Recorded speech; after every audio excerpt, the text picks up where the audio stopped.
ويتأمل الوطن التي يعانيها الشعب من جراء الاختلافات وعدم الأمن في كثرة من القرآن والفتن التي بين الرعاة والفلاحين والركود والاقتصاد، وذلك لأن فساد الأسواق مما ينتج وجود الأفراد من الشعب لا أمن لهم في الحياة، وبذلك يصبحون متحيرين للسلوك أي سبيل لنيل المعاش. أيها الرؤساء والولاة الأمور وأصحاب الحل والعقد في الشعب والمساكين من برانيس الفقر والتعاسة والجوع وركود الأسواق وعدم الأمن والطمأنينة، واعلموا أنكم مسؤولون بين يدي الله، ولا تسبوا إلى أرسل المداح الذين يسبونكم بما ليس لكم والذين يخبرونكم عن الشعب الأكبار الكاذبة يعيشون في ويل وفجور. ونسأل الله تعالى أن يخرجنا من هذه الأحوال ويوفقكم إلى قيادة رشيدة والعمل لما فيه خير في الشعب الدنيا والآخرة.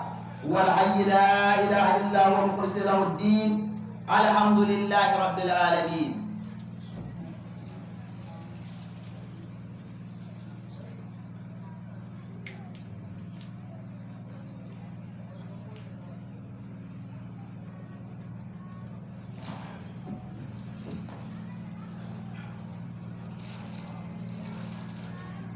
الحمد لله فالق الأسباب وجعل الليل سكنا والشمس والقمر حسبان.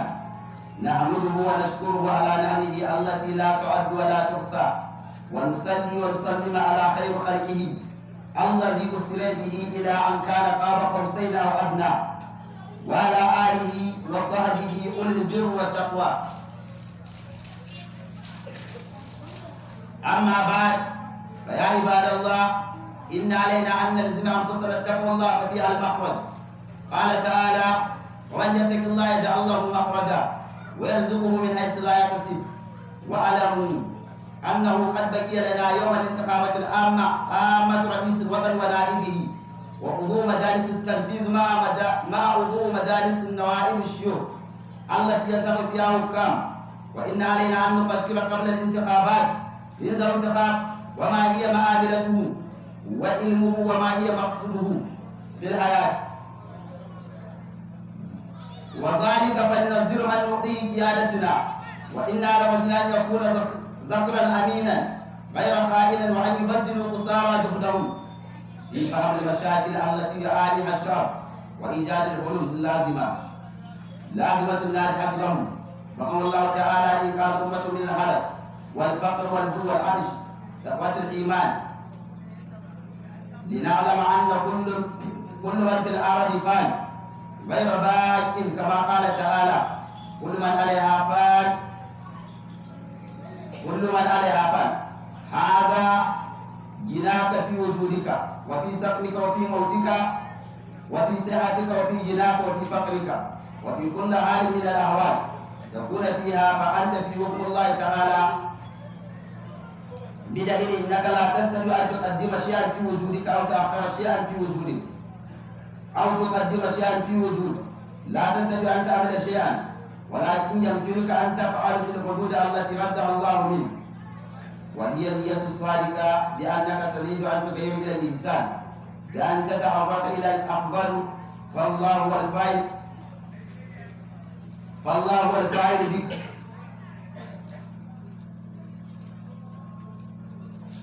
Assalamu alaikum warahmatullahi ta'ala wa barakatuh. Bayan gabatar da godiya ga Allah subhanahu wa ta'ala da salati ga sayyidina Rasulullahi sallallahu alaihi wasallam, wannan khutba tana magana ne abin da ya danganci mas'ala halin da muke ciki a yau, wadda tana cewa ya ku bayin Allah ku sani ya zama wajibi a tare da mu lazamta kan mu tsoron Allah, domin tsoron Allah duk inda ake neman mafita to a tsoron Allah take. Allah da kansa yake cewa wanda ya ji tsoron Allah, Allah zai bashi mafita, zai azurta shi ta inda bai zato. Hakika abin da ya rage mana kwana ɗaya da shiga zaɓe na shugaban ƙasa da mataimakin shugaban ƙasa da ɗan majalisar tarayya da kuma ɗan majalisa ko 'yan majalisu na dattijai. Ya zama wajibi a kanmu tun kafin mu je mu wannan zaɓe mu dogon tunani mu ga cewa su wane ne wanda ya dace mu zaɓe su, me waɗanda za mu zaɓa ɗin mu'amalar su gare mu, me damuwar su da cikin rayuwar mu halin da muke ciki. Ya zama wajibi mu zaɓi wanda yake mai gaskiya, wanda yake ba mahaɗinci ba. Mu buɗe tunaninmu mu duba halin da wannan ƙasa take ciki na daga mas'alar yunwa da tsoro da hali na ƙarancin rashin zaman lafiya. Saboda haka ya zama wajibi mu iya yadda zani mu ba da gudunmawarmu ta fuskar duba wanda zai zama jagora tare da mu.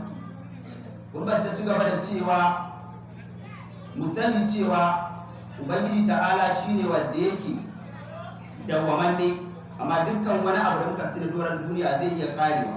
Rayuwa za ta iya karewa, wadata za ta iya karewa.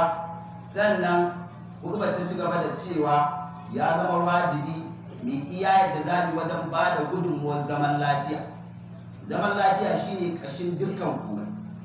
Da zaman lafiya ake samu wanda yake mawadaci ya ci gaba da ƙoƙarin yadda zai bunƙasa arzikinsa. Da zaman lafiya ne wanda yake talaka zai iya yadda zai yi domin ya fita ya je ya nemi abin da zai ci. Ya zama wajibi mu iya yadda za mu wajen ba da hanyar da za a zauna lafiya. Mu sani babu shakka ta da tarzoma ta fuskar da za a rasa rai ko wani abu, wannan babban musiba ce. Allah yana gaya wa da kansa cikin Alƙur'ani, man qatala nafsan bi ghairi nafsin fa ka'annama qatala an-nas jami'an. Allah da kansa yake cewa duk wanda ya sanadiyar ko kuma wata rai aka ce ta tafi ba tare da ga wani abu da ta yi ba, aka ɗau wannan hukuncin aka yi mata kamar da Allah ya ce, to wannan mutumin kamar ya kashe wa Allah duk mutanen duniya. Ya zama wajibi mai iya yadda zai wajen tabbatar da zaman lafiya. Rasuwar ko rasa rai guda ɗaya a cikin doron wannan duniya, Allah yana gaya mana cikin Alƙur'ani cewa wanda ya kashe rai da gangan ya sani cewa Allah yana faɗa cewa wannan mutum ba kuma sai ta ce jahannama. Allah ya fushi da shi, Allah ya tanadar masa azaba take mai raɗaɗi. Haka tarayya a cikin ko da shawara ne yadda za a kautar da zaman lafiya don haifar da wata tarzoma ko a rasa wani abu da kwayar zarra ta rai, wadda ibada shawarar ko ya kaza kamar wanda ya aikata ne. Sai da hadisin sai na Rasulullah sallallahu alaihi wasallam da annabi da kansa yake cewa duk mutumin da ya yi nuni bisa kyakkyawan aiki kamar shi aikata wannan abu. Haka sabanin abin da yake da kyakkyawan aiki, idan ka bada gudunmuwarka wajen faruwar abin da yake ba kyakkyawa ba, to ka sani kamar kai ka aikata wannan abu. Babu shakka ga wanda Allah ta'ala ya bewa shugabanci, waɗanda Allah ya ɗora musu nauyi, su sani abubuwan tambaya ne za su tsaya a gaban Allah ta'ala. Allah ta'ala zai tambaye su a lokacin da babu wani wanda ya isa ibaka kariya in ba halin da ka je da shi ba. Ita rayuwa bayan tabbatar ta to akwai lokacin kuma karewarta. Allah da kansa yake cewa haƙiƙa ji da gani da zuciya duk wayannan abubuwan ababen tambaya ne. Allah zai tambaye su, mai jin ka ya ji, mai hannun ka ya taba, mai zuciyarka ta kudirce, wannan gabobin gabaki dai Allah zai tambaye su. Mu sani akwai mas'ala ta tsayuwar suradi wadda Allah ya ce min kun lawarida. Saboda haka kowa sai ya ketare shi. Akwai mas'ala ta kabari, akwai mas'ala ta ma'auni da za a auna. Mu sani duk lokacin da Allah ya dora maka nauyi ne wanda yake abin da ka aikata a damar da Allah ya baka, to ba babu shakka Allah zai tambaye ka. Haka waɗanda Allah bai ba su nasara ba su sani cewa su ma mas'ala ta imani gida biyu ne. Misali imani da alkhairi da wato kaddara, khairu hawa sharra. Idan ka sami dama ga wanda ka samu dama, to ka sani cikin kuduri na imani Allah ya kaddara cewa dama zai maka wannan abu. In ka rasa wannan abun ka sani cewa dole kai imani wannan abun dama Allah ta'ala bai kaddara za ka same shi ba. To kudurci wannan imanin in ka samu daga Allah ne, in ka rasa daga Ubangiji. Saboda haka lokacin da baka samu kuma ka ji cewar ai ga kaza, to kamar ka bujire waccan kudirin imanin ne, wanda kuma imanin ba zai cika ba har sai mun yi imani da kaddara alkhairinta da sharrinta. Muna roƙon ubangiji ya tabbatar da alkhairi cikin wannan zaɓuka da zaɓi. Allah ya ba mu zaman lafiya, Allah ya ba mu zaman lafiya, Allah ya ba mu zaman lafiya.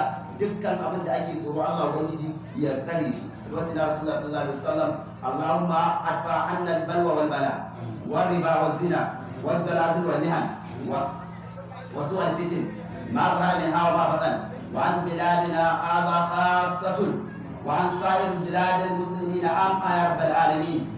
ربنا آتنا في الدنيا حسنة وفي الآخرة حسنة وقنا عذاب النار. عباد الله إن الله يأمر بالعدل والإحسان وإيتاء ذي القربى وينهى عن الفحشاء والمنكر والبغي يعظكم لعلكم تذكرون. قوموا إلى الصلاة.